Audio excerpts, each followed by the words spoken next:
Hi hello friends, ಎಲ್ಲರಿಗೂ ನಮಸ್ಕಾರ. ರೇಖಾ ಅಡುಗೆ ಚಾನಲ್ಗೆ ಸ್ವಾಗತ. ಹೊಸದಾಗಿ ನಮ್ಮ ಚಾನಲ್ ನೋಡ್ತಾ ಇದ್ದೀರಂದರೆ ಈಗಲೇ ಸಬ್ಸ್ಕ್ರೈಬ್ ಮಾಡ್ಕೊಳ್ಳಿ. ಬನ್ನಿ, ಇವತ್ತು ಹಬ್ಬ ಸ್ಪೆಷಲ್ ಆಗಿ ಮನೇಲಿರುವಂಥ ಕಡಲೆಬೇಳೆ ಇಟ್ಕೊಂಡು ಒಂದು ಸೂಪರ್ ಆಗಿರುವಂಥ ಲಾಡು ರೆಸಿಪಿ ತೋರಿಸ್ಕೊಡ್ತೀನಿ.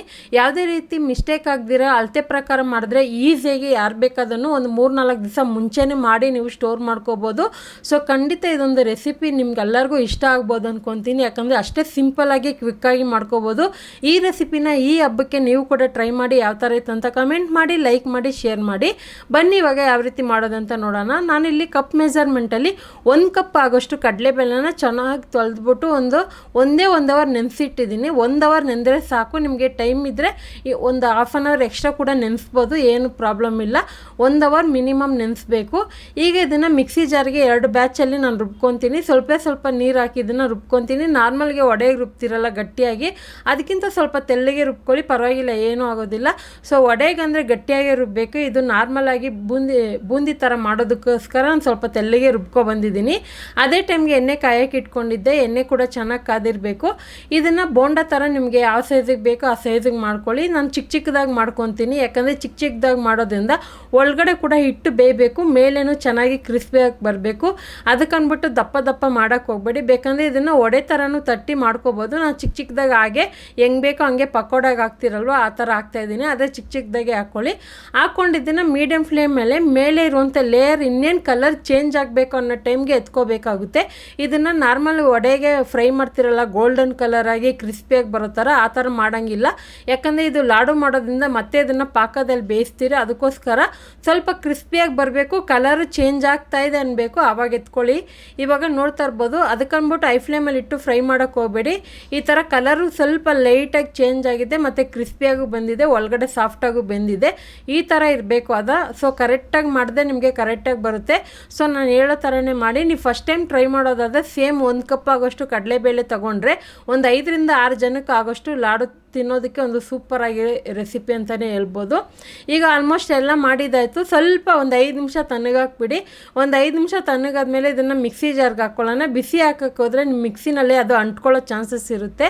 ಅದಕ್ಕೋಸ್ಕರ ಇವಾಗ ಇದನ್ನು ಆನ್ ಆಫ್ ಮೂಡಲ್ಲಿ ಇದನ್ನು ತರ್ತರೆಯಾಗಿ ಒಂದು 3-4 ಸರಿ ಆನ್ ಆಫ್ ಥರ ಮಾಡಿದ್ರೆ ಈ ಥರ ಮೋತಿಚೂರ್ ಲಾಡು ಬರುತ್ತಲ್ಲ, ಚಿಕ್ಕದಾಗಿ, ಆ ಥರ ಚಿಕ್ಕದಾಗಿ ಬೂಂದಿ ಮಾಡಿರೋ ಥರನೇ ಬರುತ್ತೆ. ಸೊ ಖಂಡಿತ ಯಾರಿಗೂ ಗೊತ್ತೇ ಆಗೋದಿಲ್ಲ ಇದನ್ನು ನೀವು ಮಾಡಿದ್ದೀರಂತ. ಅಷ್ಟು ಚೆನ್ನಾಗಿ ಕ್ವಿಕ್ಕಾಗಿ ಈಸಿಯಾಗಿ ಮಾಡ್ಕೋಬೋದು. ಇವಾಗ ಆಲ್ಮೋಸ್ಟ್ ಅದನ್ನೆಲ್ಲ ರುಬ್ಬಿದ್ದಾಯಿತು. ಇವಾಗ ಸೇಮ್ ಕಪ್ಪಲ್ಲಿ ನಾನು ಸ್ಟವ್ ಮೇಲೆ ಒಂದು ಕಡಾಯಿ ಇಟ್ಕೊಂಡು 1 ಕಪ್ ಆಗೋಷ್ಟು ಸಕ್ಕರೆ, 1 ಕಪ್ ಆಗೋಷ್ಟು ನೀರು ಹಾಕ್ಕೊತಾ ಇದ್ದೀನಿ. ನಾನು ಸ್ವೀಟ್ ಬಂದ್ಬಿಟ್ಟು ಮೈಲ್ಡಾಗಿ ಮಾಡ್ತಾಯಿದ್ದೀನಿ. ಲಾಡುಗೆ ಸ್ವಲ್ಪ ಸ್ವೀಟ್ ಜಾಸ್ತಿ ಇದ್ರೇ ಚೆನ್ನಾಗಿರುತ್ತೆ. ನೀವು ಬೇಕಂದರೆ ಒಂದು 1/4 ಕಪ್ ಆಗೋಷ್ಟು ಎಕ್ಸ್ಟ್ರಾ ಹಾಕ್ಕೊಳ್ಳಿ. ಅಂದರೆ ಮಿನಿಮಮ್ ಒಂದು 4 ಟೇಬಲ್ ಸ್ಪೂನ್ ಎಕ್ಸ್ಟ್ರಾ ಹಾಕ್ಕೊಳ್ಳಿ. ನಾನು 1 ಕಪ್ ತೊಗೊಂಡಿರೋದ್ರೆ ಒಂದು ಮೈಲ್ಡಾಗಿ ನಾರ್ಮಲ್ ಸ್ವೀಟ್ ಎಷ್ಟಿರುತ್ತೋ ಅಷ್ಟಿರುತ್ತೆ. ಈಗ 1 ಕಪ್ ಸಕ್ಕರೆಗೆ 1 ಕಪ್ ನೀರು ಹಾಕಿ ಇದನ್ನು ಚೆನ್ನಾಗಿ ಕುದಿಸ್ಕೊಳ್ಳೋಣ. ಇದು ಒಂದೆಳೆ ಪಾಕ ಬರಬೇಕಂತ ಅವಶ್ಯಕತೆ ಇಲ್ಲ. ಜಸ್ಟ್ ನಮಗೆ ಕೈಗೆ ಅಂಟಂಟೋ ಥರ ಇದ್ದರೆ ಸಾಕು. ಒಂದು ಅರ್ಧ ಟೀ ಸ್ಪೂನ್ ಏಲಕ್ಕಿ ಪುಡಿನ, ಒಂದು 1/4 ಟೀ ಸ್ಪೂನ್ ಆಗೋಷ್ಟು ಎಲ್ಲ ಫುಡ್ ಕಲರ್ ತೊಗೊಂಡು ಒಳ್ಳೆ ಕ್ವಾಲಿಟಿದು ಫುಡ್ ಕಲರ್ ಯೂಸ್ ಮಾಡಿ. ತುಂಬಾ ಆನ್ಲೈನ್ಗಳಲ್ಲಿ ವೆಜಿಟೇರಿಯನ್ದು ಫುಡ್ ಕಲರ್ ಬರುತ್ತೆ, ಅದನ್ನು ಯೂಸ್ ಮಾಡ್ಕೊಳ್ಳಿ. ನಾನು ಅದೇ ಥರ ಯೂಸ್ ಮಾಡೋದು. ಅಪರೂಪಕ್ಕೆ ಯೂಸ್ ಮಾಡೋದ್ರಿಂದ ಏನೂ ಪ್ರಾಬ್ಲಮ್ ಇಲ್ಲ. ನಿಮಗೆ ಆಪ್ಷನಲ್ಲೂ ಬೇಡ ಅಂದರೆ ಸಾಫ್ರಾನ್ ಕೂಡ ಹಾಕೋಬೋದು. ಇವಾಗ ನೋಡಿ, ಜಸ್ಟ್ ನನ್ನ ಕೈಯಲ್ಲಿ ಈ ಥರ ಪ್ರೆಸ್ ಮಾಡಿ ನೋಡ್ತೀನಿ, ಲೈಟಾಗಿ ಅಂಟಂಟು ಬಂದಿದೆ. ಇವಾಗ ಸ್ಟವ್ನ ಸಿಮ್ಮಲ್ಲಿ ಇಟ್ಕೊತೀನಿ. ಪಾಕ ಒಂದೆಲೆ ಪಾಕ ಬರಬೇಕಂತ ಅವಶ್ಯಕತೆಯೇ ಇಲ್ಲ, ಜಸ್ಟ್ ಅಂಟಂಟು ಥರ ಇದ್ದರೆ ಸಾಕು. ಈ ಥರ ನೊರೆ ಬರ್ತಾ ಇದ್ರೆ ನಿಮಗೆ ಗೊತ್ತಾಗುತ್ತೆ. ಇವಾಗ ಆಲ್ರೆಡಿ ನಾವು ಮಿಕ್ಸಲ್ಲಿ ರುಬ್ಬಿರೋ ಅಂಥ ಈ ಕಡಲೆಬೇಳೆದು ಏನು ಬೋಂಡ ಥರ ಮಾಡಿದ್ರೋ ಅದನ್ನು ಹಾಕ್ಕೊತಾ ಇದ್ದೀನಿ. ಹಾಕ್ಕೊಂಡು ಮಿಕ್ಸ್ ಮಾಡ್ಕೊಳ್ಳೋಣ. ಇದೇ ಥರ ಡಿಫ್ರೆಂಟಾಗಿ ಕಡಲೆ ಹಿಟ್ಟು ಯೂಸ್ ಮಾಡಿ ಲಾಡು ರೆಸಿಪಿ ತೋರಿಸಿದ್ದೀನಿ. ನೀವು ಅದು ಕೂಡ ಟ್ರೈ ಮಾಡ್ಬೋದು, ಈಸಿಯಾಗಿರುತ್ತೆ. ಇದು ಕೂಡ ಈಸಿಯಾಗಿರುತ್ತೆ. ಇವಾಗ ನೋಡ್ತಾ ಇರ್ಬೋದು, ಪಾಕದಲ್ಲಿ ಹಾಕಿದ ಮೇಲೆ ಇದನ್ನು ಮೀಡಿಯಮ್ ಫ್ಲೇಮಲ್ಲಿಟ್ಟು ಮಿನಿಮಮ್ 2 ನಿಮಿಷ ಮಾತ್ರ ಮಿಕ್ಸ್ ಮಾಡಬೇಕು. ಅದಕ್ಕಿಂತ ಜಾಸ್ತಿ ಮಾಡೋಕ್ಕೆ ಹೋಗಬಾರ್ದು. ಅದಕ್ಕಿಂತ ಜಾಸ್ತಿ ಮಾಡೋಕ್ಕೆ ಹೋದರೆ ನಿಮಗೆ ಲಡ್ಡು ಕಟ್ಟೋದಕ್ಕೆ ಬರೋದಿಲ್ಲ, ಉದುರಾಗಿ ಬಂದ್ಬಿಡುತ್ತೆ, ಬೂಂದಿ ಥರ ಬಂದ್ಬಿಡುತ್ತೆ. ಒಂದು 2 ನಿಮಿಷ ಮಾತ್ರ ಮಿಕ್ಸ್ ಮಾಡಿದ್ರೆ ಸಾಕು. ಇವಾಗ ನೋಡ್ತಾ ಇರ್ಬೋದು ಕರೆಕ್ಟಾಗಿ ಬಂದಿದೆ. ಇದಕ್ಕೂ ಮೇಲೆ ಸ್ಟವ್ ಮೇಲೆ ಇಡೋಕ್ಕೆ ಹೋಗ್ಬೇಡಿ. ಮತ್ತು ಇದನ್ನು ಕೆಳಗಡೆ ಇಳಿಸಿದ ತಕ್ಷಣ ಒಂದು 2-3 ನಿಮಿಷ ಮಾತ್ರ ತಣ್ಣಗಾಕ್ಬಿಡ್ಬೇಕು. ಪೂರ್ತಿ ಕಂಪ್ಲೀಟಾಗಿ ತಣ್ಣಗಾಕ್ಬಿಡ್ಬೇಡಿ. ನಮಗೆ ಕೈಗೆ ಲಾಡು ಕಟ್ಟೋಷ್ಟು ಬಿಸಿ ಇದ್ದರೆ ಮಾತ್ರ ಸಾಕು. ಲಾಡು ಕಟ್ಟೋಕ್ಕೆ ಬಿಸಿಯಾಗೇ ಇರಬೇಕು. ಇವಾಗ ಸ್ಟವ್ ಮೇಲೆ ಒಂದು ಚಿಕ್ಕದು ಫ್ರೈ ಪ್ಯಾನ್ ಇಟ್ಕೊಂಡು 1 ಟೇಬಲ್ ಸ್ಪೂನ್ ತುಪ್ಪ, ಒಂದು 10 ಗೋಡಂಬಿನ ಚಿಕ್ಕದಾಗಿ ಕಟ್ ಮಾಡಿ ಹಾಕ್ಕೊತಾ ಇದ್ದೀನಿ. ಒಂದು 2 ಟೇಬಲ್ ಸ್ಪೂನ್ ದ್ರಾಕ್ಷಿ ಹಾಕ್ಕೊತಾ ಇದ್ದೀನಿ. ನೀವು ಬೇಕಂದರೆ ಡಿಫ್ರೆಂಟ್ ಆಗಿರುವಂಥ ಡ್ರೈ ಫ್ರೂಟ್ಸ್ ಕೂಡ ಯೂಸ್ ಮಾಡ್ಕೋಬೋದು. ಇದನ್ನು ಜಸ್ಟ್ ಹಾಗೆ ಬಿಸಿ ಮಾಡ್ಕೊತಾ ಇದ್ದೀನಿ. ಕಲರ್ ಬರಬೇಕಂತ ಏನು ಫ್ರೈ ಮಾಡಬೇಕಂದ್ರೆ ಜಸ್ಟ್ ಹಾಗೆ ಒಂದೇ 2 ನಿಮಿಷ ಮಾತ್ರ ಫ್ರೈ ಮಾಡ್ಕೊತೀನಿ.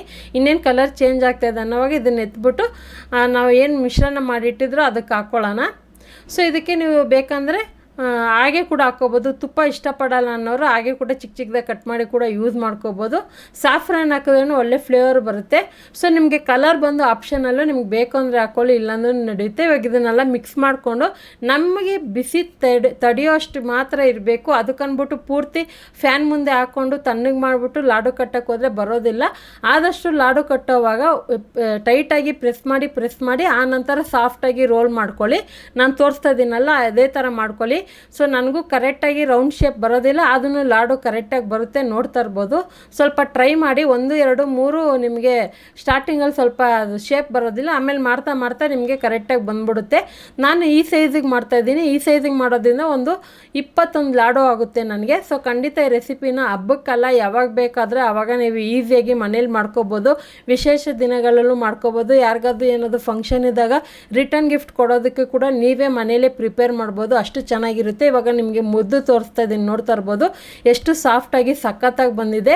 ಸೊ ಈ ಸರಿ ನಮ್ಮ ಮನೇಲಂತೂ ಈ ಲಾಡೂನ ತಿಂದು ಎಲ್ಲರೂ ಎಂಜಾಯ್ ಮಾಡಿದ್ರು. ಇದೇ ಥರ ನೀವು ಕೂಡ ಮನೇಲಿ ಟ್ರೈ ಮಾಡಿ, ನಿಮ್ಮ ಫ್ಯಾಮಿಲಿ ಫ್ರೆಂಡ್ಸ್ ಜೊತೆಗೆ ಶೇರ್ ಮಾಡ್ಕೊಳ್ಳಿ.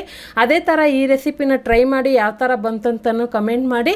ಹಾಗೆ ಈ ರೆಸಿಪಿ ಇಷ್ಟ ಆಯ್ತು ಅಂದರೆ ಜಾಸ್ತಿ ಲೈಕ್ ಮಾಡಿ, ನಿಮ್ಮ ಫ್ಯಾಮಿಲಿ ಫ್ರೆಂಡ್ಸ್ಗೂ ಶೇರ್ ಮಾಡಿ. ಹೊಸದಾಗಿ ನಮ್ಮ ಚಾನಲ್ನ ನೋಡ್ತಾ ಇದ್ದರೆ ರೇಖಾ ಅಡುಗೆ ಚಾನಲ್ನ ಈಗಲೇ ಸಬ್ಸ್ಕ್ರೈಬ್ ಮಾಡ್ಕೊಳ್ಳಿ. ಈ ವಿಡಿಯೋ ನೋಡಿದ್ದಕ್ಕಾಗಿ ಎಲ್ರಿಗೂ ಧನ್ಯವಾದಗಳು.